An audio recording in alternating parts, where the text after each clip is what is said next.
மாண்புமிகு அவைத் தலைவர் அவர்களே வணக்கம். நீதிபதியினுடைய அருவருப்பான சிந்தனையும் ஆளுங்கட்சியினுடைய அராஜகமான சிந்தனையும் இணைந்து உருவாக்கிய கரப்பான் பூச்சிகள் இந்த மசோதாக்கள் முழுவதும் பறந்து கொண்டிருக்கிறார்கள்.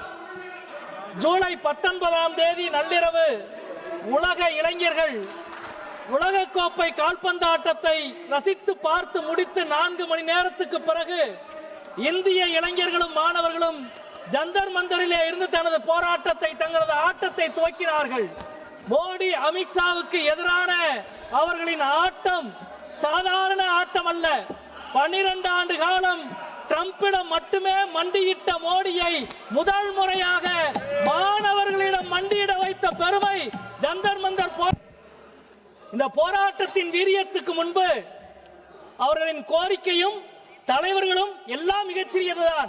இன்னும் சொல்ல போனால் தர்மேந்திர பிரதான் அவருடைய ராஜினாமாவும் மிகச்சிறியதுதான். அவர் பிரதமரை காப்பாற்றி இருக்கிறார், அவ்வளவுதான். மாணவர்களின் உணர்வுக்கு மதிப்பளித்து ராஜினாமா செய்வதா அவர் சொல்றார். மே 3ஆம் தேதி வினாத்தால் கசிந்தது. 83 நாட்கள் எங்கே போனார்? ஏறக்குறைய கடந்த 10 ஆண்டுகளில் 152 முறை வினாத்தால் கசிவு ஏற்பட்டிருக்கிறது. 7.5 கோடி மாணவர்கள் பாதிக்கப்பட்டிருக்கிறார்கள். இவ்வளவு குற்றத்திற்கும் ஒருவர் கூட தண்டனை பெறவில்லை என்றால் ஒரு குற்ற உணர்ச்சி கூட இல்லாமல் அந்த ராஜினாமா கடிதத்தை அவர் சமர்ப்பித்திருக்கிறார்.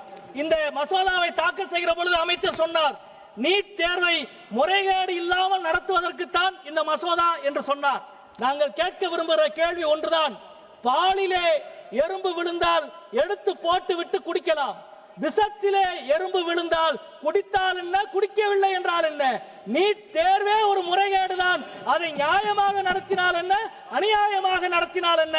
நீட் முழுமையாக ரத்து செய்யப்பட வேண்டும். நீட் என்பது தேர்வு அல்ல, அது ஒரு தொழில். இன்றைக்கு அவருடைய சந்தை மதிப்பு 60,000 கோடி. இன்னும் சில வருடங்களில் அவருடைய சந்தை மதிப்பு 1 லட்சம் கோடி. ஏறக்குறைய கோச்சிங் மாஃபியாக்களின் புகலிடமாக தேசிய தேர்வு முகமை மாறி இருக்கிறது. NTA நீங்கள் உருவாக்கினீர்கள், 2024 சட்டம் நீங்கள் உருவாக்கினீர்கள், இப்பொழுது கொண்டு வந்திருக்கிற திருத்த சட்டம் நீங்கள் உருவாக்கினீர்கள்.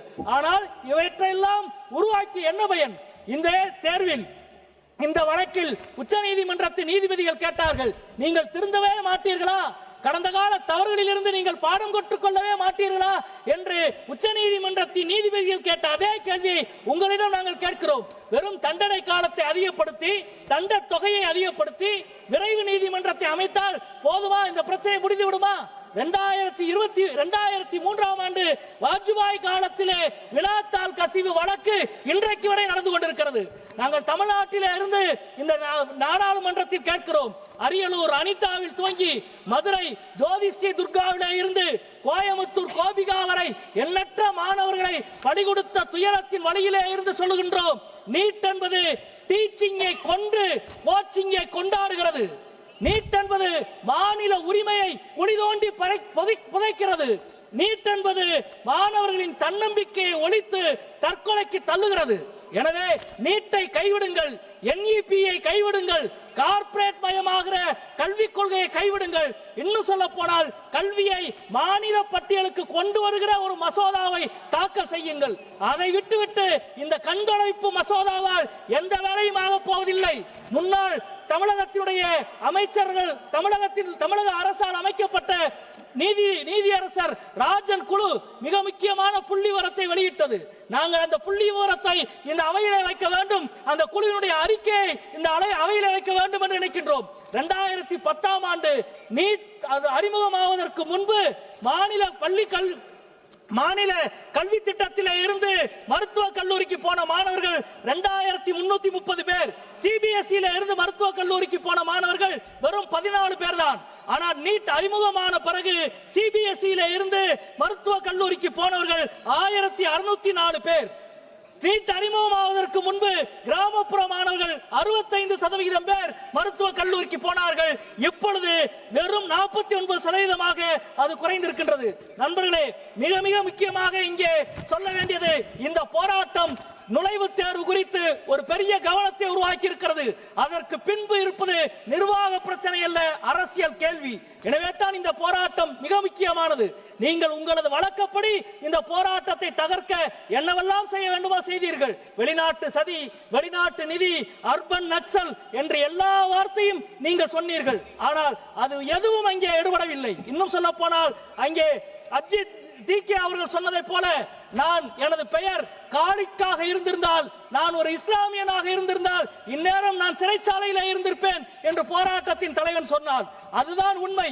நீங்கள் எவ்வளவு அருவருப்பாக போராட்டத்தை கையாளுகிறீர்கள் என்பதற்கு அது விளக்கம். போராடிய ஒவ்வொரு மாணவர்களையும் இந்த அவையிலே இருந்து நெஞ்சார பாராட்டுகிறோம். அது மட்டுமல்ல, இந்தியாவின் கல்வி சாலைகள் எல்லாவற்றையும் ஜந்தர் மந்தரோடு இணைத்த SFI உள்ளிட்ட இடதுசாரி மாணவர்கள் அமைப்பு அனைத்தையும் இங்கே நாங்கள் பாராட்டுகின்றோம். நண்பர்களே, நாங்கள் இந்த 12 ஆண்டு கால மோடி ஆட்சிக்கு எதிராக NRC-க்கு எதிராக போராடினோம்.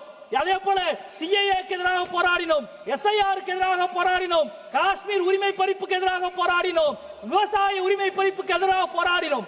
அந்த போராட்டம் எல்லாம் வாரக்கணக்கில், மாதக்கணக்கில், வருடக்கணக்கில் கூட நீடித்தது.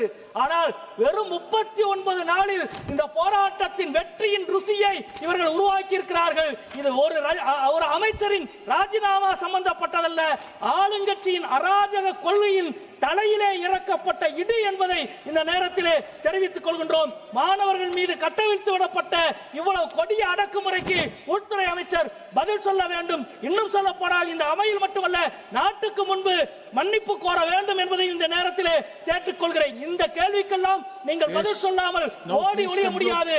நீங்க எங்கே ஒளிந்தாலும் கடைசியில் உங்கள் வீட்டுக்குள் தான் போக முடியும். வீட்டுக்குள் இந்த கேள்வி மீண்டும் உங்களை எதிர்கொள்ளும் என்று சொல்லி முடிக்கின்றேன். நன்றி, வணக்கம்.